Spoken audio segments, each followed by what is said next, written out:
नमस्कार, एपीएन में आपका स्वागत है। मैं हूं आपके साथ विनय राय और आप देख रहे हैं अब की बार किसकी सरकार। आज हमारा कारवां पहुंचा है कौशाम्बी जिले में।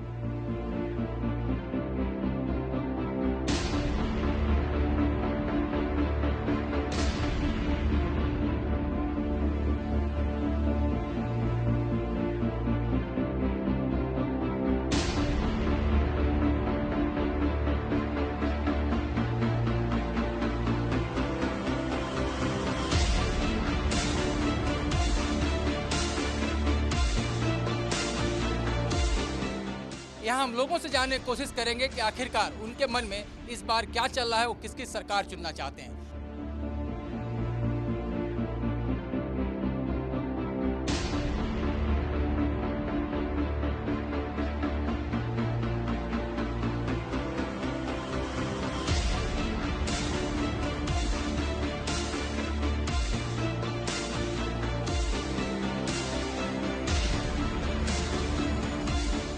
साथ ही तमाम पार्टियों के जो प्रतिनिधि हैं वो भी हमारे साथ मौजूद रहेंगे। वो बताएंगे कि 2017 में जनता के लिए उनके मन में क्या है, जनता के लिए क्या कुछ करने वाले हैं।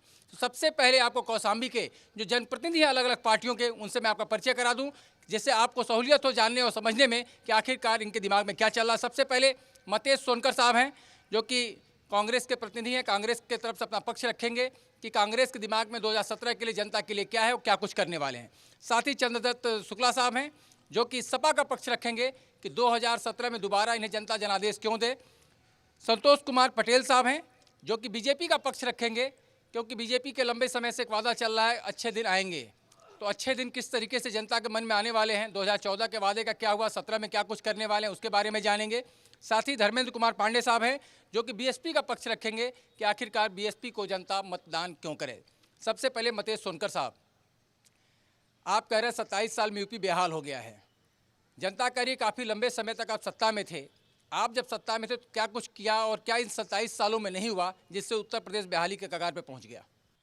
वास्तव में कांग्रेस जब से सरकार नहीं है, यहाँ किसानों की हालत बहुत ख़राब है।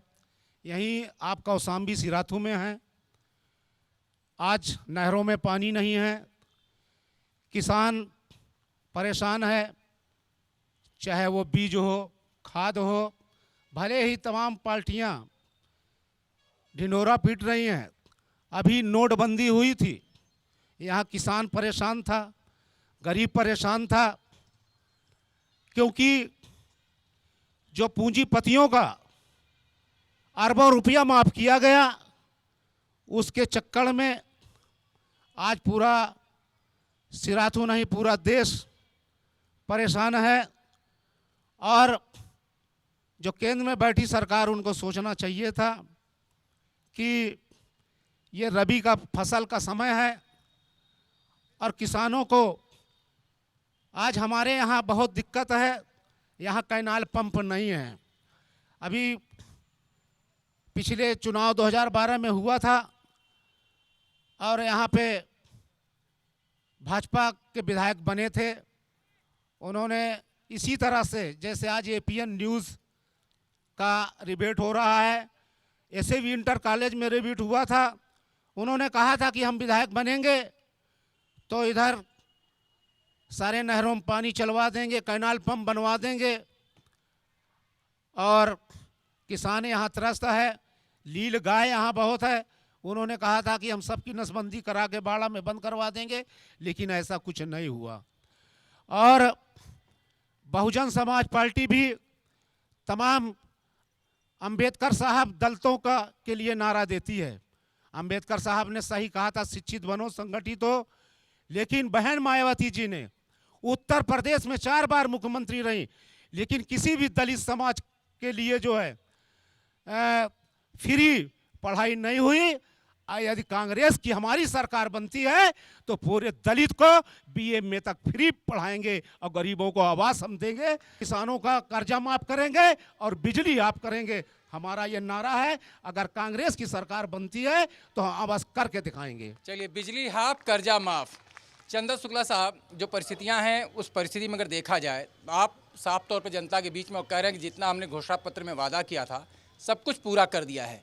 फिर भी कांग्रेस के जो प्रतिनिधि हैं वो संतुष्ट नहीं है आपकी सरकार से। उनका कहना है कि न तो बिजली की समस्या खत्म हुई, न सिंचाई की व्यवस्था खत्म उस तरह सुलझी, तो हर जगह भी बेहाली है।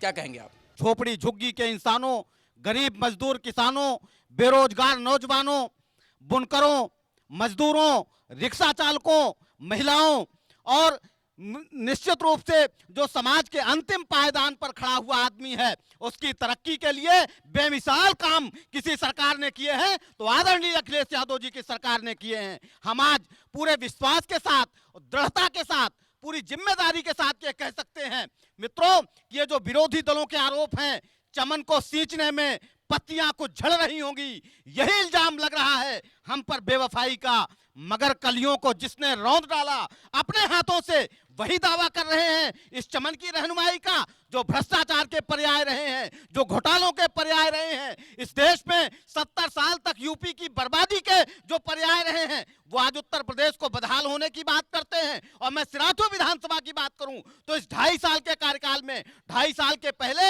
यहां अपनी जुमलेबाजी और अपनी बयान बहादुरी के लिए विख्यात उत्तर प्रदेश भारतीय जनता पार्टी के अध्यक्ष इस सिराथू विधानसभा क्षेत्र से विधायक होते थे। मित्रों, उस 2.5 साल के कार्यकाल में 2012 से 2014 तक ये जनता लालटेन लेकर के अपना विधायक ढूंढ रही थी।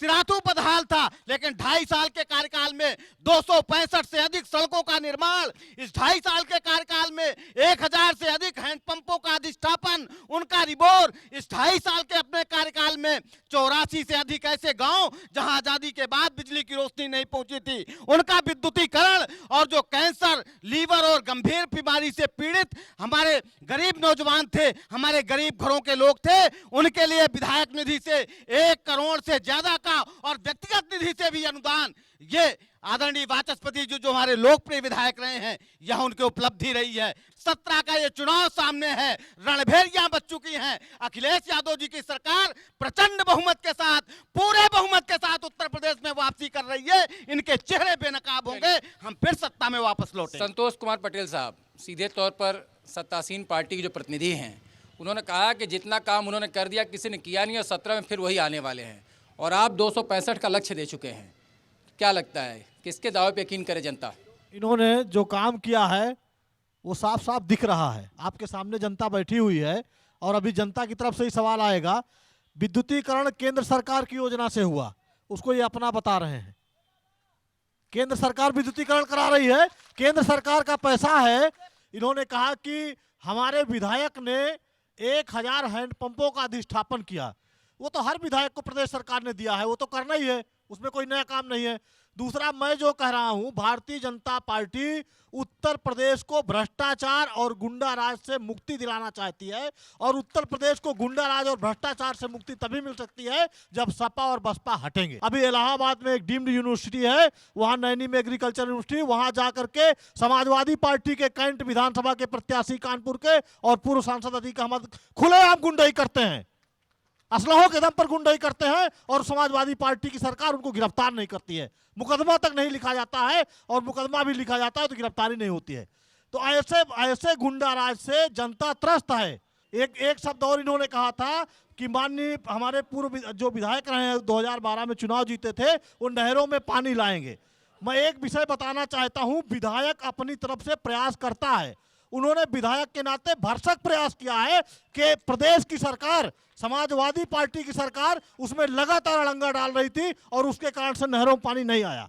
धर्मेंद्र पांडे साहब, आपके पास जाएं उसके पहले सिंचाई की जो बात निकल कर आई है, प्रदेश सरकार कह रही है मुफ्त सिंचाई दे रहे हैं, मुफ्त पढ़ाई दे रहे हैं, लेकिन नहर में अगर पानी नहीं आ रही है तो मुफ्त सिंचाई किस किसान को मिल रहा है, उसकी भी सफाई लेंगे सपा के प्रतिनिधि से। लेकिन सबसे पहले आपसे जानना चाहेंगे, तीनों प्रतिनिधियों को आपने सुना है। माननीय मंत्री जी सरोज ने एक पंप कैनाल का उद्घाटन किया था जोगापुर का, जो आज तक चालू नहीं हो पाया, सपा आज तक नहीं चालू हो पाया। उन्होंने निर्माण कराया, सब कुछ कराया, और अगर कौशाम्बी के में कोई विकास कराया है तो माननीय जी सरोज ने। समाजवादी और भाजपा के मुख्यमंत्री प्रदेश में घूम घूम करके फर्जी घोषणा कर रहे हैं। इस तरह देश के प्रधानमंत्री जी दोनों का कंपटीशन है कि एक पश्चिमी उत्तर प्रदेश तो एक पूर्वी उत्तर प्रदेश में फर्जी घोषणाएं हो रही हैं, कहीं कोई काम नहीं हुआ। बड़े भाई, नोटबंदी में आप देख लीजिए कि किसान की क्या समस्या है, सैकड़ों लोग मर गए। अगर गांव में किसी की हत्या होती है तो लोग कहते हैं उसमें 120 का बी का मुलजिम बनाइए। हम तो लोग से यही कहेंगे, निवेदन करेंगे, इस देश के प्रधानमंत्री को 120 बी का मुलजिम बनना चाहिए। सैकड़ों लोगों की हत्या हुई और उसका कौन जिम्मेदार है, आप बताइए। तो आपके लिए नोटबंदी सबसे बड़ी समस्या है। 2017 के लिए कुछ जनता से वादा? खाद बीज बिना खेत बुआई पड़ा रह गया, पढ़ाई पड़ी रह गई, लोगों की बहन बेटियों की शादी पड़ी रह गई शादी। अब इस देश में इससे ज्यादा शर्मनाक और क्या कौन सा काम हो सकता है, हमको आप बताइए। चलिए अब जनता के पास चलते हैं, क्योंकि चारों जो प्रतिनिधि हैं उन्होंने अपना पक्ष रख दिया है। मैं पूछूंगा, चलिए आप भी आइए। जो लैपटॉप वितरण कर रहे हैं ये, या गिने चुने लोगों को जो संबंधित मतलब जिनके व्यक्तिगत उनको ही मिल रहा है।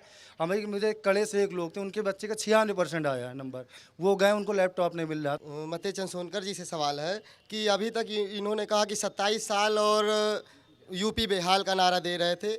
ये सत्ता में 10 साल थे बसपा की सरकार में, ये अभी इन्होंने कहा कि नहर में पानी नहीं आ रहा। इनकी जब ये अभी तक सत्ता में थे तो ये नहर में पानी लाने का प्रयास क्यों नहीं? उन्होंने क्या किया? चलिए कुछ और सवाल यहाँ पे है।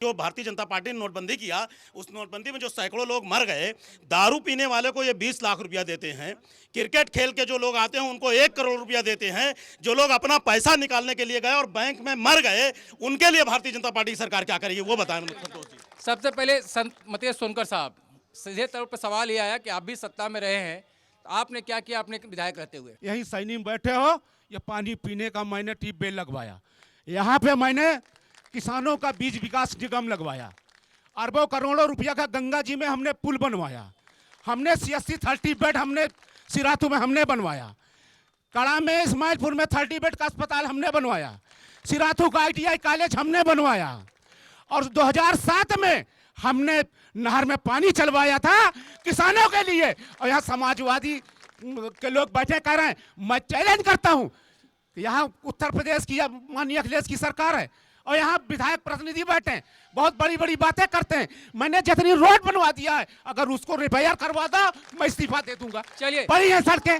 चलिए चंदन शुक्ला साहब, एक सवाल नौजवान ने कहा कि जो लैपटॉप बांटने की आपकी योजना थी उसकी वो तारीफ कर रहा है, लेकिन कहीं ना कहीं पक्षपात का आरोप लगा रहा है कि सेलेक्टेड लैपटॉप बटा है। पूरी तरह से आश्वस्त करना चाहूंगा कि उत्तर प्रदेश के लोकप्रिय मुख्यमंत्री आदरणीय अखिलेश यादव जी ने जितनी भी महत्वाकांक्षी योजनाएं चलाई हैं, उनमें जाति का भेद नहीं किया, उनमें वर्ग का भेद नहीं किया, उनमें क्षेत्रवाद का भेद नहीं किया है। और जो लैपटॉप है वो हर मेधावी छात्र के, हर मेधावी नौजवान के हाथ में होगा जिसको स्कूल में पढ़ने वाले आदमी को जरूरत है, लेकिन उसकी मेरिट बनी है, उसका सिस्टम बना है। आप ये चाहो कि उस मेरिट से हट करके राज्य सरकार ये काम करे। राज्य सरकार ने हमेशा मेरिट पे काम किया है, हमेशा मेरिट पे काम करेगी। जिनको नहीं मिला है उनके हाथों में लैपटॉप पहुंचेगा, उनके हाथों में लैपटॉप पहुंचेगा। और ये जुमलेबाजों की सरकार नहीं है, ये बयान बहादुरों की सरकार नहीं है, ये अच्छे दिन का सपना दिखा करके लोगों के सपनों को लूटने वालों की सरकार नहीं है। आप देश के प्रधानमंत्री से पूछो, ये जो जुमलेबाज प्रधानमंत्री है, आपने पे एक सर के बदले 10 सर। चंदन शुक्ला साहब, आपने प्रधानमंत्री का जिक्र किया है, जरा हम बात कर लेते हैं संतोष पटेल जी से। संतोष जी, ये कहा जा रहा है जो बेगुनाह मर गए बैंकों की लाइन में और अपना पैसा निकालने के लिए मरे हैं, उनके लिए आपके सरकार को संवेदना क्यों नहीं आती? प्रधानमंत्री जी मन की बात करते हैं, लेकिन जो बेचारे गरीब लाइनों में मरे हैं उनके लिए दिल से आवाज नहीं निकलती क्या? देखिए, जब व्यवस्था परिवर्तन होता है तो थोड़ी कठिनाई आती है। व्यवस्था परिवर्तन हुआ है और देश को बचाने के लिए, देश को बढ़ाने के लिए ये काला धन बंद किया गया है। और जब काला धन बंद किया गया है तो निश्चित तौर पर इसके पहले भी लोगों की मृत्यु होती रही है, इसके पहले भी लोगों की मृत्यु होती रही है, लेकिन किसी की बैंक में पैसा निकालने के दौरान मृत्यु नहीं हुई है। उसको विपक्षी दल जिनका काला धन सफेद नहीं हो पाया है, वो किसी न किसी तरीके से अपनी कमी को छुपाने के लिए ये प्रचारित कर रहे हैं कि काला धन बंद होने से, नोटबंदी होने से मृत्यु हुई है। इसलिए इसका विरोध होना चाहिए। और सुनिए, जिन लोगों की मृत्यु हुई है, चलिए एक जनता और भी है, कुछ उसके मन में भी सवाल है, जान लेते हैं कि आपके बयानों में कितनी सच्चाई है। क्या पूछना चाहते हैं आप? मैं समाजवादी के प्रतिनिधि से पूछना चाहता हूं कि जो अभी ये बालू खनन सिंडिकेट के माध्यम से करा रहे थे, तो मैं प्रतिनिधि महोदय से पूछना चाहता हूं कि ये किसकी सरकार में बालू खनन का घोटाला हो रहा था। चलिए, और कोई सवाल किसी का? मेरा प्रश्न आदरणीय संतोष पटेल जी भाजपा प्रतिनिधि से है जी। नोटबंदी पर जो प्रश्न है उस पर जिस जनपद में हम इस समय बैठे हुए यहाँ की 61% जनता सिर्फ साक्षर है, 40% जनता तो डिजिटलाइजेशन से वैसे ही बाहर हो गई। बची 60% जो आवाम है, आपने जो ट्रांजैक्शन की बात की है नेट बैंकिंग से होनी चाहिए, ट्रांजैक्शन पे जो शुल्क आपके द्वारा या लगेगा 2.5% या 0.25%, वो आम जनता क्यों भोगे? जबकि देखिए, प्रतिनिधि महोदयों से मैं कहूंगा कि आप जवाब देने के लिए बैठे हैं। जब कोई सवाल यहाँ से पूछ रहा है तो कम धैर्य से उनका सवाल सुन लें। सबसे पहले संतोष पटेल साहब, कि जो टैक्स लग रहा है स्वैप कार्ड से लेने के बाद, उसका हर्जाना जनता क्यों भुगते है? अगर 100 का सामान खरीद रही है तो 100 का चीज मिलना चाहिए, अलग से टैक्स क्यों दे? वो अलग से टैक्स बिल्कुल नहीं देना पड़ेगा। एक मिनट, अलग से टैक्स बिल्कुल नहीं देना पड़ेगा। वित्त मंत्री जी इसके लिए प्रयास कर रहे हैं, किसी तरीके का कोई अलग से टैक्स नहीं लगेगा। मतलब आपके वित्त मंत्री जी पहले ऑपरेशन के लिए पेट फाड़ देते हैं, बाद में टाके का प्रबंध करते हैं। नहीं, ऐसा नहीं है भाई। अभी 100% तो आप बैंक से लेन देन करते नहीं है। अभी तो नगद लेन देन का आपको पैसा मिल रहा है ना। जब कहाँ नगद मिल रहा लेन है? देन का कहाँ पैसा मिल मिल रहा रहा है, सुनिए, जब नगद लेन देन का पैसा मिल रहा है तो आप नगद कर रहे हैं। जब हम दबाव बना रहे हैं कि आप बैंक ट्रांजैक्शन करेंगे तो उसकी व्यवस्था भी सरकार करेगी, किसी तरीके का कोई एक्स्ट्रा टैक्स नहीं देना पड़ेगा। अच्छा, एक जनता से पूछना चाहता हूँ, सारी जनता यहाँ मौजूद है, पार्टी लाइन से हट के बताएगी कि अभी तक जो कतार में लोग खड़े हैं उसमें उद्योगपति खड़ा है, अधिकारी खड़ा है, आम आदमी खड़ा है? जवाब आपके सामने है। चंदन शुक्ला साहब, सवाल आपके लिए भी था कि सबसे बड़ा जो आपके दामन पर दाग लगता है वो लॉ एंड ऑर्डर को लेकर लगता है। भले ही आप कहें कि हमने डायल 100 शुरू कर दिया, 1090 दे दिया, लेकिन कानून व्यवस्था आपके सरकार का सबसे बड़ा रोग है, उसको सॉल्व नहीं कर पाते, नंबर 1। और जो सवाल आया था खनन को लेकर के, कि खनन का लेकर जो पूरा जाल फैला है प्रदेश में अवैध खनन का, उसके लिए जिम्मेदार कौन था? नंबर 1, उत्तर प्रदेश की कानून व्यवस्था की तुलना जब आप मध्य प्रदेश से करेंगे, उत्तर प्रदेश की तुलना आप झारखंड से करेंगे, उत्तर प्रदेश की तुलना आप बिहार से करेंगे, उत्तर प्रदेश की तुलना आप गुजरात से करेंगे, तो ये आंकड़े बताते हैं, ये राष्ट्रीय आंकड़े बताते हैं कि जो भाजपा शासित राज्य है इस देश के अंदर, उनमें अपराध का ग्राफ ज्यादा बढ़ा है। और उत्तर प्रदेश के अंदर ये जो बेरोजगार लोग हैं, ये जो सत्ता से बेदखल लोग हैं, और ये भारतीय जनता पार्टी के वो लोग जो अपराधियों की गोद में बैठ करके लोरियां सुनने वाले लोग हैं, ये इस तरह के अनर्गल आरोप लगाते हैं। चलिए, जनता ये जानना चाहती है कि उत्तर प्रदेश में खनन क्यों हो रहा है। उसे तुलना नहीं कर रहा है कि महाराष्ट्र में अगर 2 लोग मरे तो यहाँ भी एक आदमी का मरना जरूरी है। सरकार का सवाल ये नहीं, जनता ये चाहती है उसके राज्य में अमन चैन रहे। हम सीधे तौर पर चलेंगे कौशाम्बी की जनता के पास, क्योंकि उसके मन में ढेर सारे सवाल हैं और सीधे तौर पर उसका समाधान वो अपने प्रतिनिधि से जानना चाहते हैं। सवाल आपके मन में? समाजवादी पार्टी और भारतीय जनता पार्टी के लोगों से जानना चाहते हैं, क्या हिंदुस्तान की जनता को बिल्कुल मूर्ख और बेवकूफ़ समझते हैं कि ये अपने घोषणा पत्र में समाजवादी ने दिया था कि हम सबको लैपटॉप और सबको टैबलेट देंगे। उसके बाद भारतीय जनता पार्टी, मोदी जी चिल्ला के कहते थे 15 लाख रुपए हर खाते में भेज देंगे। उसके बाद 2 करोड़ नौजवानों को रोजगार देंगे। आज तक इन लोगों ने उस पर क्या किया? चलिए आगे। 2 साल किसान एक वर्ष ओलावृष्टि से, दूसरे वर्ष सूखा से मार खाया। इस साल फसल अच्छी हुई, किसान धान की पैदावार अच्छा किया, और अभी तक किसानों की धान की खरीद नहीं हो रही है। सरकार बताए, हम सरकार से पूछना चाहते हैं कि अब तक कितना धान खरीद किया है किसानों का। किसान बदहाल है। ये बड़ा सवाल है कि पूरे प्रदेश में किसानों की तरफ से आरोप है कि क्रय केंद्रों पर खरीद नहीं हो पा रही है।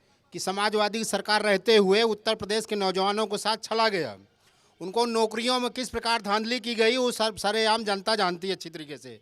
इसलिए आने वाले चुनाव में उसका बाखूबी जवाब देने के लिए जनता तैयार है। सपा से सवाल सीधे लेता हूँ कि देखिए 2 तरह के सवाल आपके सामने आए हैं। एक तो बेरोजगार जो नौजवान है जो अप्लाई कर रहा है, तो मैक्सिमम जो भर्तियां कहीं ना कहीं हाई कोर्ट की चौकट पर जाकर रुक रही हैं भ्रष्टाचार के चलते। और दूसरा सवाल है क्रय केंद्र को लेकर के, जो किसान अच्छी उपज के बाद उम्मीद कर रहे थे कि शायद उनकी धान खरीद ली जाएगी, लेकिन क्रय केंद्रों पर धान की खरीद नहीं हो रही। क्या कहेंगे? मैं सीधे जवाब देना चाहूंगा कि सरकार इस बात के लिए दृढ़ संकल्प है कि जिस तरह से किसान अपने क्रय केंद्रों पर जाएगा, वो अंतिम तय सीमा खत्म होने के बाद भी प्रत्येक दशा में उसका पूरा का पूरा धान खरीदा जाएगा, और न खरीदारी करने वाले जिम्मेदारों के खिलाफ सरकार कठोरतम कार्रवाई सुनिश्चित करेगी। बख्शे नहीं जाएंगे। उम्मीद नंबर करें दो, इनका नाम नोट करेंगे इन किसानों का। नंबर दो, मैं ये भी कहना चाहता हूं कि इस देश की जुमलेबाज हुकूमत ने इस देश के किसानों के साथ जो धोखा किया है, सरकार उससे भी चिंतित है। जो मजदूर है, किसान है, उनके लिए सरकार संकल्पबद्ध है। संतोष जी, ये सीधे तौर पर आरोप है कि केशव प्रसाद मौर्य तो काफी ताकतवर नेता आपके हैं, वो यहाँ से सांसद हुए, उन्होंने तमाम वादे किए जनता से, और उनका सीधा आरोप है कि वादे तो कर दिए, पूरा कब करेंगे? देखिए, उन्होंने जितना उनको कार्यकाल मिला था उस कार्यकाल की तुलना में उन्होंने पूरा प्रयास किया है, और पूरे प्रयास करके सिराथू के अंदर विकास का काम किया है। और रही बात जुमलेबाजी की, तो मैं इनको बताना चाहता हूं कि स्वयं भाषण दे रहे हैं, ये स्वयं भाषण दे रहे हैं। आत्महत्या कर रहा है, पंजाब में किसान खून के आंसू बहा रहा है। आप उत्तर प्रदेश की बात करिए, बेच करके उत्तर प्रदेश की बात करिए, ज्यादा बदहाल व्यवस्था उत्तर प्रदेश ठीक नहीं है भाई। इस देश का बादशाह। दरअसल आप सुनने के मूड में नहीं है, लगता है कि एक लाइन रट ली है, किसी को बोलने नहीं देंगे, आप सिर्फ अपनी बात आप करेंगे। देखिए, सामने वाले को सुनने का आदत डालिए। शांत रहते हैं। मतेश सोनकर साहब, आप तो थर्ड एम्पायर की भूमिका में हो गए, केवल आरोप प्रत्यारोप चल रहा है, क्या कहेंगे आप? मैं ये कह रहा हूं, समाजवादी एक गुंडों की सरकार है, किसी भी गरीब का काम नहीं हो रहा है। उद्योगपतियों को बीजेपी ने तो कर्ज माफ कर दिया, किसानों को क्या कर्ज किया है? किसानों का कर्ज माफ कब होगा? सवाल मैं भाजपा के प्रतिनिधि से पूछना चाहता हूं कि कोई एक गरीब महिला को सामने लाया जाए जिसके खाते में जनधन का पैसा आया हो, और सबसे भ्रष्ट सरकार भाजपा सरकार। आपका सवाल?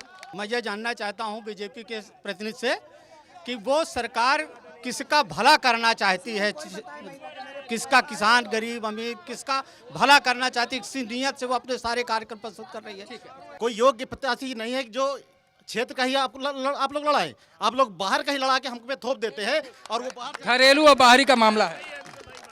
कोई बड़ा आदमी मर जाता है तो उसको वास्तव में 50 लाख रुपया दिया जाता है अनुदान के रूप में, लेकिन गरीब जो मर रहे हैं नोटबंदी में, उनको कितना दिया जा रहा है? संतोष जी, सवाल ये आया कि जो जनधन अकाउंट का जिक्र हुआ कि बहुत उसमें करोड़ों और लाखों पैसे आ गए, किसी एक महिला को भी आप सामने क्यों नहीं लेकर आते कि जिसमें ये दिखा सके कि उसके अकाउंट में कितना पैसा है? नंबर एक। दूसरा सवाल नौजवान ने किया कि देश के प्रधानमंत्री पर आदमी यकीन करे या हर दिन के जुमलों पर ही चलता रहे कि कभी कोई नियम कभी कोई नियम? देखिए, जब व्यवस्था परिवर्तन होता है और व्यवस्था बदलने के लिए कहीं न कहीं नियम कानून बनाने पड़ते हैं। जैसी जैसी दिक्कतें आई, उन दिक्कतों के समाधान के लिए नियमों में संशोधन किया गया। आगे भी जो दिक्कतें आएंगी, उन दिक्कतों को दूर करने के लिए नियमों में संशोधन होता रहेगा। आइए, सवाल क्या है? मैं ये नोटबंदी के विषय में बोलूंगा कि ये जितने आज ये 9 नवंबर से अभियान चल रहा सर, कितने संशोधन हुए, कितने उतार चढ़ाव हुए, इसके बाद संशोधन की बात आई, एक मिनट रुक जाइए। मेरा सवाल है कि अब तक जितना नए नोट पुराने नोट पकड़े गए हैं, सिर्फ बीजेपी नेताओं के पास ही क्यों पकड़े जाते? मेरा कहना यह है कि 2.5 साल केशव प्रसाद मौर्य थे, उन्होंने कोई विकास नहीं किया क्योंकि सरकार उनकी उत्तर प्रदेश शासन में नहीं थी। अब मेरा सवाल यह है सपा के प्रतिनिधि से कि 2.5 साल माननीय श्री वाचस्पति जी 2.5 साल सत्ता में रहते हुए विधायक थे, उन्होंने क्या किया? और बसपा सरकार में भी वो 5 साल विधायक थे, जब 5 साल में उन्होंने कुछ नहीं किया, और इसके बाद 2.5 साल की सरकार में उन्होंने कुछ नहीं किया। मेरा सभा के चंदन शुक्ला साहब, सीधे तौर पर आपसे सवाल आ रहा है कि जो परिस्थितियां आज की तारीख में, प्रतिनिधि तो जीतता जरूर है, दल बदल जाता है, लेकिन वो विकास नहीं करता है। 2.5 साल के अंदर 250 से ज्यादा सड़कों का निर्माण, इस 2.5 साल के अंदर 1000 से ज्यादा हैंडपंपों का अधिष्ठापन, इस 2.5 साल के अंदर 200 से ज्यादा कैंसर पीड़ितों की मदद, इस 2.5 साल के अंदर 2 दर्जन से अधिक प्राइमरी स्कूलों का निर्माण, इस 2.5 साल के अंदर 84 से ज्यादा गाँव का विद्युतीकरण। एक मिनट, आप एक ही बात 1000 हैंडपंप की जो बात कर रहे हैं, जनता लग रहा है उसे समझ नहीं पाई है। बताइए 265 सड़कें बनी है कि नहीं बनी है? बताइए। झूठ बोल रहे हैं। 265 सड़कें बनी है, चलिए, बनी सिराथू में हजारों हैं। संतोष पटेल साहब, संतोष जी, जनता के मन में एक ही सवाल है कि नोटबंदी आपने की, जनता ने उसका समर्थन किया कि बहुत अच्छा है, शायद उसका कुछ भला हो जाए, लेकिन जैसे जैसे समय बीतता गया, हर दिन आपने नियम बदले, और अंततः जब समझ में लोगों के आ रहा है तो इसमें सिर्फ उद्योगपतियों को फायदा हुआ, चाहे माल्या भाग गया, चाहे मोदी भाग गए, लेकिन गरीब का क्या फायदा हुआ? नोटबंदी के पहले माल्या भागा था। एक मिनट सुन लीजिए, नोटबंदी के पहले माल्या भागा था और नोटबंदी के बाद चाहे उद्योगपति हो, चाहे नौकरशाह हो, चाहे आम आदमी हो, सबके लिए एक नियम बनाया गया है। दूसरी बात इन्होंने कहा है कि जो पैसा पकड़ा जा रहा है, चाहे वो किसी कर्मचारी के द्वारा गड़बड़ किया गया हो और चाहे किसी के द्वारा बदला गया हो, उसको पकड़ने का काम भी केंद्रीय एजेंसियां कर रही हैं। धर्मेंद्र काफी पांडे हद साहब, तक समाधान हो गया है। आपसे जनता के सवाल अभी काफी कम आ हद रहे तक हैं, लोगों लेकिन को सीधे पैसा तौर पर जो मिल रहा चीजें निकल कर आ रही हैं कि कहीं न कहीं जो भीड़ से आवाज उठी है, उसमें इस समय सबसे बड़ा मुद्दा नोटबंदी हो गया है। और नोटबंदी से कहीं न कहीं लोग परेशान भी हैं, क्योंकि सबको उम्मीद थी कि शायद कुछ भला होगा, गरीबों के जेब में कुछ पैसे आ जाएंगे, लेकिन वो होता हुआ दिख नहीं रहा है। कहते कि भला होगा, इस देश का धन कोई इस देश का काला धन नहीं। जब प्रधानमंत्री जी विदेश का धन जो स्विस बैंक में जमा है उसको ला के दिखाएं तो हम काला धन कहेंगे। अगर इस देश की सबसे शर्मनाक हुई है कि सांसद चलने नहीं दिया। साथियों, 2 महीना से इस देश की सांसद चलने नहीं दिया। प्रधानमंत्री जी सांसद में गए नहीं। धर्मेंद्र जी, मैं समझ गया धर्मेंद्र जी कि एक ही बात को 10 बार दोहराने की जरूरत नहीं है। आपने कहा कि जो आरोप लगा प्रधानमंत्री को उस पर सफाई देना चाहिए। सुन लीजिए, सवाल लेते हैं। सर, मेरा क्वेश्चन है पहले सपा से कि इन्होंने घोषणा पत्र में कहा था कि मुस्लिम समाज को हम कहीं ना कहीं रिजर्वेशन देंगे। दूसरा सवाल मेरा संतोष भाई से है, क्या इनके घर पे शादी होती है 2.5 लाख रुपए में, ये अपने बेटी या बहन की शादी कर पाएंगे? सीधा सवाल है कि आप कहते हैं चाय पे शादी होती है, क्योंकि प्रधानमंत्री ने खुद मन की बात में कहा है, तो ये फार्मूला उन्होंने नितिन गडकरी को क्यों नहीं समझाया और अपने सहयोगी रेड्डी बंधु क्यों नहीं समझाया? जिसके भी घर में शादी है तो किसी को पैसे की लेन देन की रोक नहीं है। 2.5 लाख नगद की बात है, 2.5 लाख नगद की बात है। बाकी आप अकाउंट ट्रांजैक्शन करिए ना। आप अकाउंट ट्रांजैक्शन क्यों नहीं करना चाहते? आप अकाउंट ट्रांजैक्शन करिए। अकाउंट ट्रांजैक्शन पे कोई रोक नहीं थी। किसको? अकाउंट जिसको अभी करना है, अभी ट्रांजैक्शन पे कोई रोक नहीं थी। अभी तक पेट्रोल पंप पर आपकी स्वैप मशीन नहीं गई है। सारे पेट्रोल पंपों पर अभी तक जो इंडियन ऑयल और भारत पेट्रोलियम के हैं। आपने शादी की बात की है, तो आप कह रहे ट्रांजैक्शन करने के लिए। हाँ, यही तो नौजवान का एक सवाल पहले भी आया था कि जब आज की तारीख में इंटरनेट उतना नहीं है, डेबिट कार्ड की संख्या उतनी नहीं है, क्रेडिट कार्ड की संख्या उतनी नहीं है, तो आदमी करे कैसे? सारी संख्या है और सारी व्यवस्थाएं बनाई जा रही हैं। मैंने एक शब्द कहा है कि जब व्यवस्था परिवर्तन होता है तो कहीं ना कहीं कठिनाई आती है। मुस्लिम आरक्षण की बात आई थी आपके लिए। मैं बहुत साफ साफ कहना चाहता हूं कि समाजवादी पार्टी ने अक़लियत के लिए, समाजवादी पार्टी ने अल्पसंख्यक समाज के लिए जो काम किया है उसकी इबारत लिखी जाएगी। हम अल्पसंख्यक कल्याण के लिए, अल्पसंख्यक कल्याण के लिए सरकार जानी जाती रही है। सांप्रदायिक उन्माद के खिलाफ, सांप्रदायिक उन्माद के खिलाफ, सांप्रदायिक ताकतों के खिलाफ और अक़लियत की भलाई के लिए इस सरकार को हमने कुर्बान किया है। और जरूरत पड़ेगी तो अक़लियत के लिए, जरूरत पड़ेगी तो अल्पसंख्यक समाज के साथियों के लिए ये सरकार आरक्षण का प्राविधान करेगी। हम 2019 देख रहे हैं। 17 की बात नहीं है, 19 की बात हो रही है। सवाल क्या है? सवाल ये है कि उन्होंने जनता यहाँ की उनको बहुत चांस दिया है। अब उनसे मैं पूछना चाहता हूँ कि उन्होंने 10-15 साल में क्या किए हैं प्रतिनिधि? सर, मेरा सवाल ये है समाजवादी पार्टी के जनप्रतिनिधि से कि इनका कहना है कि मैं सुशासन लाएंगे यूपी में, मगर जब ये गुंडों को टिकट देंगे तो सुशासन कैसे आएगा? आपका कोई सवाल? जी सर, मैं समाजवादी पार्टी के उम्मीदवार से पूछना चाहता हूँ। इन 263 पद निकले थे सचिवालय के लिए और रोजगार देने की बात कह रहे हैं। 267 पद निकले थे सचिवालय के लिए, जिसमें 23 लाख लड़कों ने आवेदन किया। किस तरह से युवाओं को आगे बढ़ाने का कार्य कर रहे हैं या युवाओं के लिए क्या कर रहे हैं आप? चलिए, सबसे पहले चंदन शुक्ला साहब, आप कह रहे सुशासन लाएंगे, भ्रष्टाचार दूर करेंगे, लेकिन सीधे तौर पर जब अपराधी आपके पार्टी के झंडे के नीचे रहेंगे, सुशासन कैसे आएगा? और सबसे बड़ा ताजा उदाहरण अतीक अहमद का है। देखिए, मैं इस सवाल को सिरे से खारिज करूंगा। समाजवादी पार्टी ने चुन चुन करके अपराधियों के ऊपर इस 5 साल के हुकूमत में काम किए हैं। और जहां अतीक अहमद का सवाल है, सुनिए, आप बात सुनिए, जहां तक अतीक अहमद जी का सवाल है, मैं पूछना चाहता हूं इन नौजवान साथियों से कि 4-4 साल तक बीटेक करने के बाद, 4-4 साल तक अपने बाप की गाढ़ी कमाई बर्बाद करने के बाद उस शिक्षण संस्थान के माफियाओं ने जिस तरह से उन बच्चों का, उन छात्रों का निष्कासन करके उनकी जिंदगी बर्बाद करने की कोशिश की, उनके साथ अन्याय और जुल्म ढाने की कोशिश की। जहां जुल्म होगा, जहां न्याय होगा, वहां समाजवाद उसके खिलाफ खड़ा होगा। अतीक अहमद जी, चंदन शुक्ला साहब, आपने मतलब सर्टिफिकेट दे दिया कि अगर वो बंदूक ले लेके गए कैंपस में तो अच्छा किया, रोकने के लिए उस संस्थान में गए थे, तो अच्छा किया उन्होंने। मतलब आपके अगर मुख्यमंत्री कार्रवाई कर रहे हैं तो गलत कार्रवाई कर रहे हैं, इसका मतलब ये कह रहे हैं जी। अगर आपके मुख्यमंत्री कार्रवाई कर रहे हैं, उनके लाइसेंस बंदूकों के जब्त हो रहे तो गलत हो रहा है, इसका मतलब वो तो जायज बात के लिए गए थे वहाँ पे। जहाँ कहीं भी कानून टूटेगा मुख्यमंत्री की कार्रवाई वहाँ दिखाई आप देगी। तय तो कर दीजिए कि अतीक अहमद सही काम करने गए थे, गलत काम करने गए थे। अतीक अहमद, मैं वही कह रहा हूँ, अतीक अहमद उन बर्बाद बच्चों की जिंदगी बचाने गए थे। सियाट्स के प्रशासन ने जिन्हें तो आपकी सरकार कहाँ गई थी? नियम बनाने का काम चंदन शुक्ला साहब, यहाँ तो वो फार्मूला चित भी मेरी पट भी मेरी, अतीक अहमद भी सही है, मुख्यमंत्री भी सही। क्या सवाल है? मेरा सवाल ये है कि अब तक गन्ना किसानों का भुगतान नहीं हुआ और गेहूं की आयात शुल्क माफ करके नोटबंदी में इस सरकार ने किसका भला किया, किसान का या व्यवसायियों का? भारतीय जनता पार्टी के प्रतिनिधि सवाल है कि एक तरफ तो नोटबंदी आपने किया और आयात शुल्क को आपने माफ कर दिया, तो भला किसका हुआ? देखिए, कुछ चीजें ऐसी होती हैं जो तमाम परिस्थितियों को देख करके तय की जाती हैं। कहीं अगर आवश्यकता रही तो आयात शुल्क बढ़ाया गया, कहीं आवश्यकता नहीं थी तो आयात शुल्क माफ भी किया गया। ये सरकार का निर्णय है और सरकार देश की आर्थिक परिस्थितियों को ध्यान में रख करके इस तरीके का निर्णय करती है। चलिए, कुछ सवाल और है।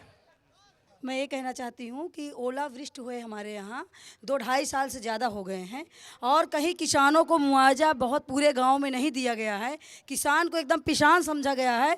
और मैं कहना ये चाहती हूँ कि अगर 1500 रुपये किसी खेत में आपने दिया है तो क्या समझ के दिया है, उस किसान की क्या कीमत आपने लगाई है जहाँ दिया है, और जहाँ अभी तक आपने नहीं दिया उस पर आप अपनी बात रखिए कि आपने ऐसा क्यों किया। चंदन जी, सीधा सवाल आपसे। मैं सीधा जवाब आदरणीय प्रतिभा जी की जानकारी के लिए देना चाहूंगा कि सिराथू विधानसभा क्षेत्र में 45,000 किसानों को ओलावृष्टि का मुआवजा ऑनलाइन उनके खातों में 45,000 किसानों का, सिराथू में 40,000, इनमें से 40 ऑनलाइन ये चेक नहीं दिया गया, ऑनलाइन उनके खातों में 45,000 ओलावृष्टि का, 42,000 चाहल में और मंजनपुर में 45,000 से ज्यादा किसानों को ऑनलाइन ट्रांजैक्शन किया है, उनके खातों में भेजने का काम किया है, उनके खातों में हो गया सवाल।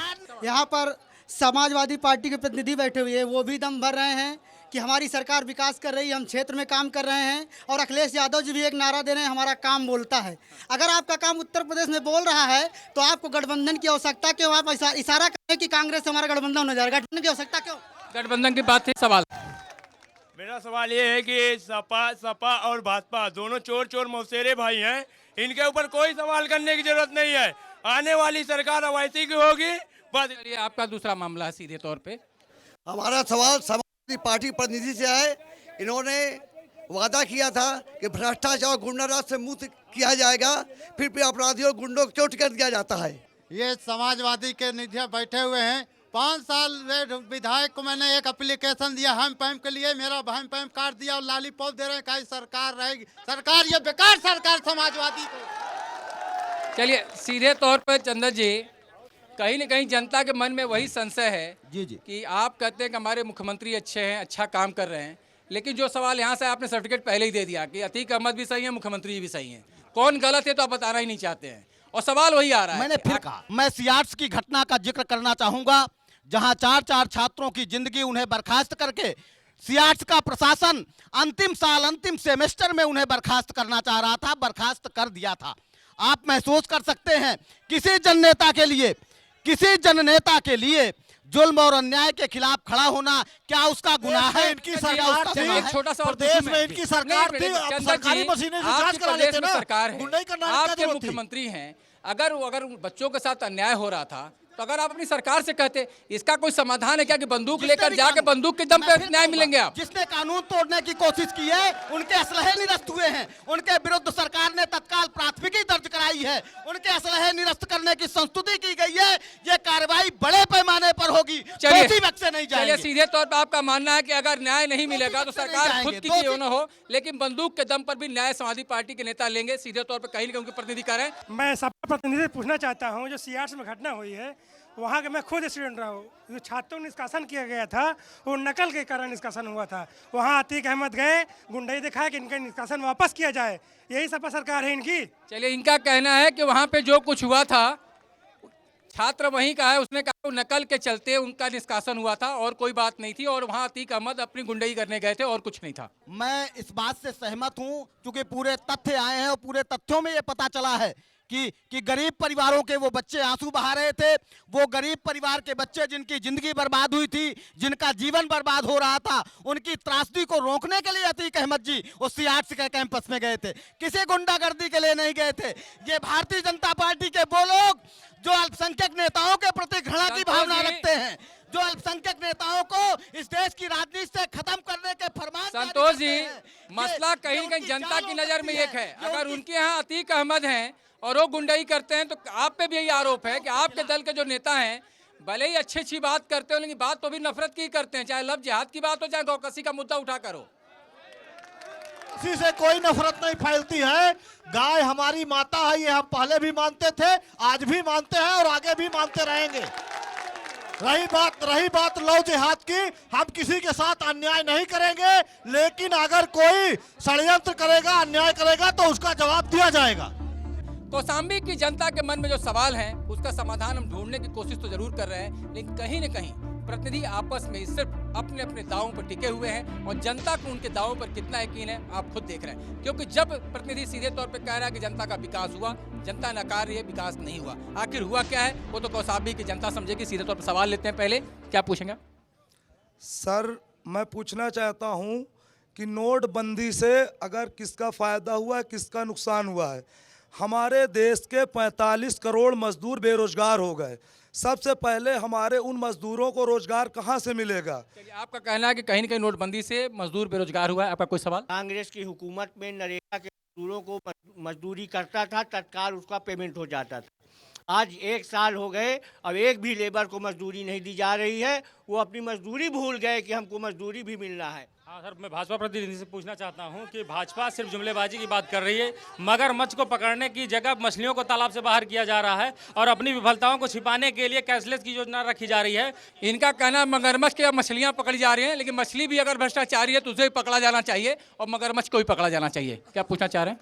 हम ये पूछना चाहते हैं, जहाँ जहाँ पे लोहिया गाँव हुआ है वहाँ कोई व्यक्ति को जिसको आवास मिलना चाहिए उसको आवास नहीं मिला है। अगर उसके पास पैसा तो आवास लीजिए, अगर पैसा नहीं तो आवास नहीं है। मैं माननीय शुक्ला जी से ये पूछना चाहता हूँ कि जो शिक्षा का स्तर इस समय गिर चुका है, मतलब बच्चे प्राइमरी पाठशाला में जाते हैं, वो थाली लेकर के थाली बजाते हैं, इस समय टीचर क्या कर रहे हैं उस पर ज़्यादा सरकार ध्यान दे रही है। सरकार की योजनाएं जो उत्तर प्रदेश में चल रही, जरा गांव के अंदर घुस के देखें कि आपकी योजना उन गरीबों तक पहुंच पा रही कि नहीं पहुंच पा रही। सर, मेरा सवाल सपा के प्रतिनिधि से है। इन्होंने कहा कार्रवाई की जा रही, कार्रवाई क्या की जा रही? इन्होंने खनन मंत्री जी को इस्तीफा दिया, उसके बाद तुरंत फिर परिवहन मंत्री बना दिया। सीधे तौर पर भ्रष्टाचारियों की पूछ कहीं न कहीं है। इस मंच के माध्यम से माननीय नरेंद्र मोदी प्रधानमंत्री भारत सरकार व उत्तर प्रदेश सरकार के माननीय मुख्यमंत्री अखिलेश जी से, हमारे बंधु, हमारे पत्रकार भाई शाहजहांपुर में जगेंद्र की जो निर्मम हत्या की थी जिस कैबिनेट मंत्री द्वारा, उस कैबिनेट मंत्री को आज तक आपने बर्खास्त क्यों नहीं किया? वह कुंडा प्रतापगढ़ में हमारे ही क्षेत्र के कौशाम्बी जनपद के एक सम्मानित पत्रकार की हत्या हुई, उस पर आपकी समाजवादी पार्टी यानी गुंडा पार्टी ने आज तक क्या किया?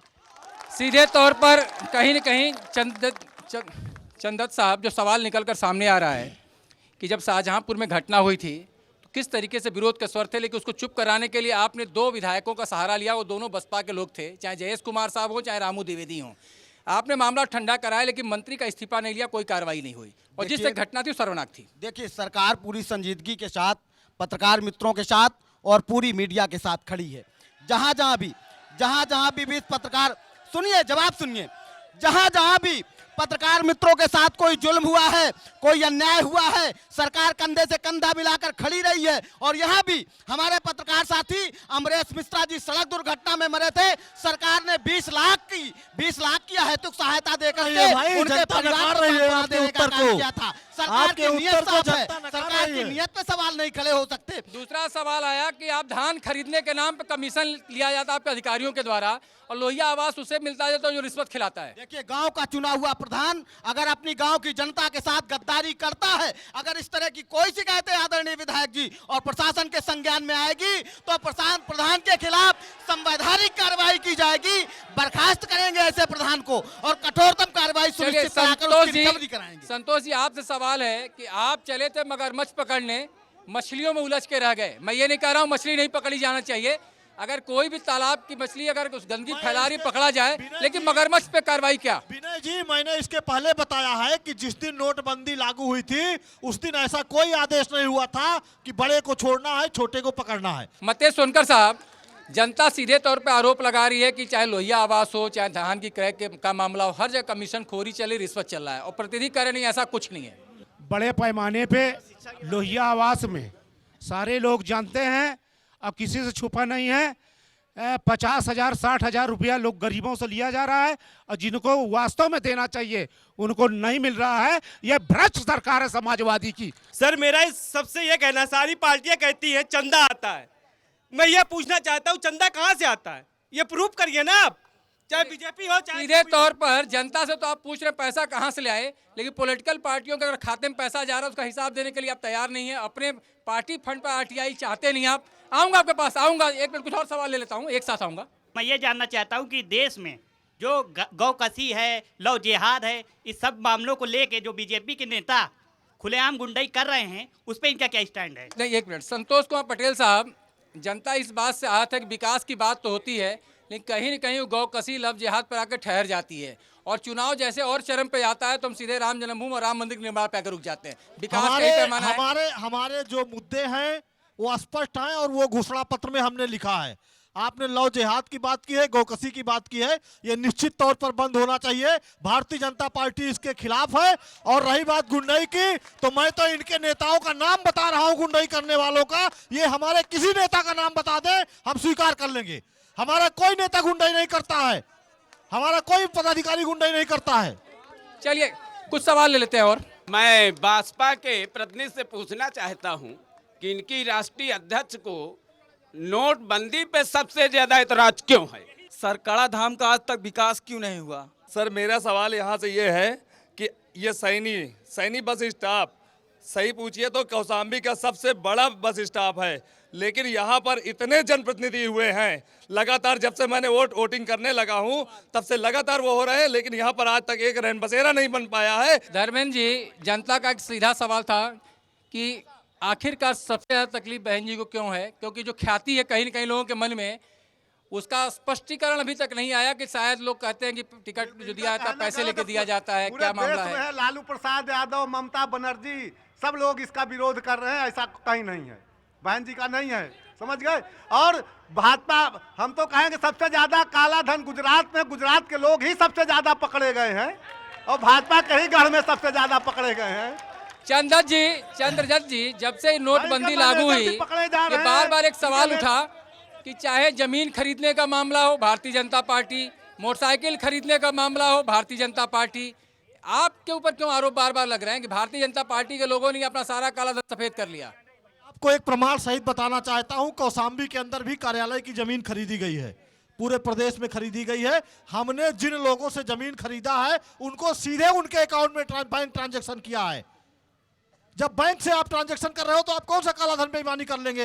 रही बात मोटरसाइकिल खरीदने के, कार्यकर्ताओं को देने के लिए, कार्यकर्ताओं को, पदाधिकारियों को साधन मुहैया कराने के लिए कार्यकर्ताओं के ही पैसे से हुआ है। हमारी सारी पार्टी का काम नंबर 1 का अकाउंट से होता है। आप हमारे अकाउंट खुले हैं उनको चेक करा लीजिए, हमने जो भी खरीद फरोख्त किया वो अकाउंट के माध्यम से। आपका कोई सवाल? जी, हम माननीय बसपा प्रतिनिधि महोदय से ये पूछना चाहते हैं कि यहाँ पर माननीय इंद्रजीत जी गद्दावर मंत्री माने जाते हैं, लेकिन जब वो प्रदेश कैबिनेट मंत्री बन जाते हैं, उनसे कुछ काम लेके जाए पूछने के लिए तो केवल मंझनपुर की बात करते हैं। हम इससे जवाब चाहते हैं कि सिराथू और चाकरी क्या किया? जैसे माननीय अखिलेश यादव जी, जो श्रमिक महिला काम करती है, अगर उसका बेटी पैदा होती है तो उस पर 12,000 रुपया दिया जाता है, अगर बेटा पैदा होता है तो उसको 10,000 रुपया दिया जाता है। कोई एक ऐसी स्कीम हमको बता दे जो माननीय नरेंद्र मोदी जी श्रमिक जो फावड़ा चलाती है उनके लिए चलाया हो।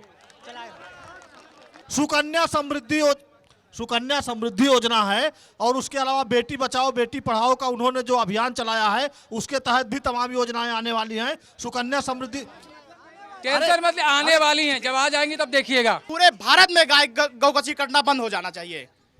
ये आरोप बार बार लगता है गौकसी को लेकर के, और कई बार इस तरह के तथ्य भी आए कि कई जगह तो गौकसी में भारतीय जनता पार्टी के नेता ही उसमें शामिल हैं। कोई नेता नहीं शामिल है, ये गलत बात है और मैं बताऊं आपको एकदम 100% गलत बात है। मैं इस बात को सिरे से खारिज करता हूं और प्रदेश में जिसकी सरकार है, प्रदेश में जिसकी मशीनरी है, यह काम उनका है गौकसी रोकने का, उनको रोकना चाहिए। भारतीय जनता पार्टी के लोग तो केवल बताने का काम करते हैं कि फला जगह ये काम हो रहा है।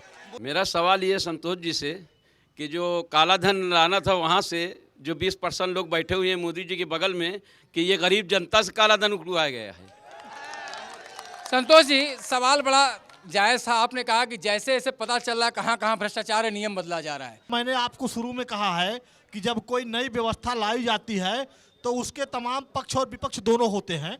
कुछ उसके अच्छे पक्ष भी होते हैं और कुछ उससे कठिनाइयां भी आती हैं। जहां कठिनाई आएंगी तो निश्चित तौर पर जनता को सुविधा देने के लिए नियमों में संशोधन किया गया है और आगे भी किया जाएगा। संतोष जी, आप भी कम से कम समाज में रहते हो, जितनी जनता है सबको पता होगा कि अगर कोई बैंक में पैसा जमा करेगा तो व्हाइट में आ जाएगा, दर्ज हो जाएगा। उसके पास इनकम टैक्स विभाग है, उसका उस रिटर्न भरेगा, इनकम टैक्स विभाग पूछेगा आप कहाँ से कमाए। तो आप पहले पैसा जमा करने से पहले क्यों इतना नियम लादना चाहते हैं? क्या आप चाहते हैं कि जनता बैंक में पैसा जमा न करे जिससे आप साबित कर सके? कोई ऐसा नियम नहीं लागू किया गया जिसमें पैसा जमा करने पर रोक हो। चलिए, एक सवाल सबसे पहले जनता जो जानना चाहती है, चलिए उससे आप हिसाब मांगिए कि तुम्हारे पास 2 रुपया कहाँ से आया, 2 लाख कहाँ से आया। लेकिन आपके पार्टी फंड में जब पैसा आता है तो उसका हिसाब देने से आरटीआई जनता के लिए, अधिकारियों के लिए, आपके पार्टी पर आरटीआई लागू क्यों न? चारों प्रतिनिधि में पूछना चाहूंगा। देखिए, भारत के अंदर निर्वाचन आयोग तय करता है कि राजनीतिक दलों के क्या मापदंड होने चाहिए और निर्वाचन आयोग नहीं, आप पारदर्शिता की बात करते हैं। हाँ, ना? पारदर्शिता पे ही जा रहे हैं। आप इस पर क्यों सुनिए, आप खुद पहल क्यों नहीं करते हैं कि हमारे अकाउंट में किसने चंदा दिया, हम बताएंगे। हमने पहल किया है और हमने सबसे पहले भारतीय जनता पार्टी का पैन नंबर अलॉट कराया है। सारे राजनीतिक दलों में आप पता कर लीजिएगा, किसी राजनीतिक दल का अगर सबसे पहले पैन नंबर अलॉट हुआ है तो भारतीय जनता पार्टी का अलॉट हुआ है। और सीए से सारी चार्टर्ड अकाउंट से सारी रिपोर्ट जाती है और हमने इस बात को लेकर के संसद में बहस कराने का भी प्रयास किया है। लोग संसद में आवे, अपनी बात रखें और हम प्रधानमंत्री जी ने इसीलिए कहा है कि भ्रष्टाचार रोकना है तो संसद के अंदर आइए, आप खुले बहस करिए, हम उत्तर देंगे आपको एक एक विषय का। लेकिन आप बात नहीं करना चाहते हो, आप बाहर हल्ला मचाना चाहते हो तो इससे कोई समाधान नहीं होने वाला। रोड़ा था 193 में, लोग चाहते थे, आप बहुमत की आपकी सरकार थी, आप उस नियम को मान सकते थे क्योंकि वोटिंग का ही तो मसला था। चलिए धर्मेंद्र जी, क्या कहेंगे आप? क्योंकि देखिए, सारे नियम 193 में नहीं होते हैं, सारे बाहर तमाम। इसके पहले भी हमने 193 मांगा था। सदन चले सरकार की जिम्मेदारी होती है, और अगर आप बहुमत में हैं और कहीं सदन में हारने की गुंजाइश नहीं है तो मेरा मानना है कि गरीब जनता का जो पैसा है जिससे आप सदन चलाते हैं वो सदन चले तो ज्यादा बेहतर होगा। चलिए धर्मेंद्र जी, पार्टियां आरटीआई के दायरे में आए और पारदर्शी तरीके से जनता भी जाने कि करोड़ों रुपए की रैलियां कैसे होती हैं, करोड़ों रुपए चुनाव कैसे लड़े जाते हैं, तो पारदर्शिता से कोई ऐतराज है आप लोगों को? हमको कोई एतराज नहीं। हमारे यहाँ जो चंदा आता है, गरीब मजदूर बेचारा मजदूरी कर करके चंदा देता है, और भाजपा के लोग, पूंजीपति लोग, टाटा अंबानी लोग वहाँ साथियों समझौता कर लेते हैं सरकार से। टाटा बिरला आपको चंदा देते हैं, आप उनके हिसाब से सरकार चलती है। आज तक देश में कोई गरीब का भला हो बताइए? अरे आपके नितिन गडकरी जी आए, घोषणा करके चले गए, गंगा सफाई आज तक नहीं हो पाई, और कहते हैं मेरे प्रधानमंत्री जी गंगा जी की तरह निर्मल है। सवाल ले लेते हैं। मोदी जी कहते हैं मैं तो फकीर आदमी हूँ, ये कैसे फकीर है? दिन में 4 बार कपड़े बदलते हैं, उनके डिजाइनर ड्रेस डिजाइन करते हैं, टैक्स पेयर का पैसा लेके और विदेश घूमने जाते हैं। मेरा दूसरा सवाल है संतोष जी, चंदन साहब आपसे, कि सबसे बड़ी बात है, आपने कहा कि हम फकीर, आपके प्रधानमंत्री ने, जनता चाहती है उसका जो प्रतिनिधि है वो मजबूती से काम करे। नोटबंदी का फैसला लिया, जनता ने कहा जो किसी ने नहीं किया हमारे प्रधानमंत्री ने किया। लेकिन अगर डर दिखाकर, पीठ दिखाकर भागने की बात आएगी कि मैं फकीर हूँ चल दूंगा, तो जनता तो निराश हो जाएगी। और दूसरा सवाल सीधे तौर पे है कि दिन में 10 बार कुर्ते बदले जा रहे हैं तो कैसा फकीर है? देखिए, देश का प्रधानमंत्री हमारा एक प्रकार से प्रतिनिधि होता है और हमारा सिंबल होता है। अगर विदेश में जाएगा तो उसकी पहचान से ही देश की पहचान होगी, उसकी क्रिया से ही देश की पहचान होगी। इसलिए नहीं, कपड़ा ऐसा नहीं दिन में 10 बार कपड़ा बदलने की बात बिल्कुल गलत है। मैं इस पर समर्थन नहीं करता हूं। दिन में 10 बार कपड़ा नहीं बदला जाता है, लेकिन हमारे स्टेटस सिंबल है मोदी जी। अगर उनको कहीं ना कहीं जाना है तो भारत का सम्मान ही तो बढ़ा रहे हैं। यहाँ पर जो परिस्थितियां आपके सामने आ रही हैं, जनता सीधे तौर पे आरोप लगे, आप लोगों ने भी कहा इस बात को लेकर के, तो कपड़ा पहनने का गुनाह है क्या? साफ सुथरा अच्छा मैं मुद्देगत बात करूंगा। 2014 में इस देश के सियासी इतिहास में सर्वाधिक धन खर्च करके विपुल बहुमत के साथ इस देश की सत्ता में आने वाली अहंकारी सरकार ने विरोध करता हूं, बिना किसी बीच में बोलेंगे तो बोलने नहीं दूंगा, फिर मैं बोलने नहीं दूंगा। इस अहंकारी सरकार ने इस देश की पार्लियामेंट को चलने नहीं दिया। विपक्ष कहता था नियम 83 में चर्चा कराओ, सरकार तैयार नहीं हुई। विपक्ष कहता था 193 में चर्चा कराओ, सरकार नहीं तैयार थी। और फिर विपक्ष कहने लगा आप बिना किसी नियम के ही इस देश के जलते हुए सवाल पर चर्चा कराओ। इस देश के बादशाह देश की रैलियों में घूमकर भाषण देते रहे और पार्लियामेंट में जाने से घबराते रहे। सोनकर साहब, सीधे तौर पर जनता ये जानना चाहती है कि अगर कोई समस्या है तो उसका प्रतिनिधि उसका समाधान दे, और जो परिस्थितियां आज हैं, प्रधानमंत्री की बात पर कितना यकीन किया जाए? क्योंकि सवाल ये भी है कि हर दिन नियम बदल रहे हैं, प्रधानमंत्री कह रहे हम फकीर हैं, हम झोला उठा के चले जाएंगे, आखिर होगा क्या? मैं जनता से कहना चाहता हूं, इस देश का प्रधानमंत्री जिस तरह से, शांत रहिए, जिस तरह से प्रधानमंत्री माननीय नरेंद्र मोदी जी ने चुनाव के समय कहा था गरीबों को हम विदेश से काला धन 15 लाख रुपया देंगे, उन्होंने नहीं दिया। उन्होंने कहा था करोड़ों लोगों को नौकरी देंगे, उन्होंने नहीं दिया। मैं भाजपा के लोगों से पूछना चाहता हूं, जो हमारा जो समाज सब्जी लगाता है, पेटीएम की बात करते हो, क्रेडिट की बात करते हो, चलिए सब्जी खरीदिए पेटीएम से अगर आपके हिम्मत हो। शर्म नहीं आती है? यहाँ जिस तरह से आपको 72 सीट मिली थी, उत्तर प्रदेश में 72 सीट नहीं मिलेगी। चलिए मते जी, अब जरा चारों प्रतिनिधियों के पास आऊंगा। सबसे पहले धर्मेंद्र जी, सीधे तौर पे मुद्दा स्थानीय है, देश की बात, प्रदेश की बात से ज़्यादा अगर कौशाम्बी की जनता ये जानना चाहती है तो ये जानना चाहती है कौशाम्बी का विकास कब होगा, यहाँ के किसानों में खुशहाली कब आएगी, यहाँ के स्कूलों में शौचालय कब बनेंगे, यहाँ के अगर सांसद ने कोई गांव अगर अडॉप्ट किया तो उसका विकास कब होगा।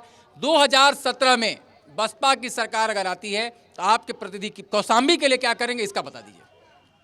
कौशाम्बी में हम कल कारखाने लगवाएंगे और साथ ही बसपा शासनकाल का, सुनिए, बसपा शासनकाल का ही जिला बनाया हुआ है। ये बसपा शासनकाल के माननीय मतेश सोनकर जी विधायक भी रहे। बसपा शासनकाल के अलावा यहाँ कोई विकास नहीं हुआ।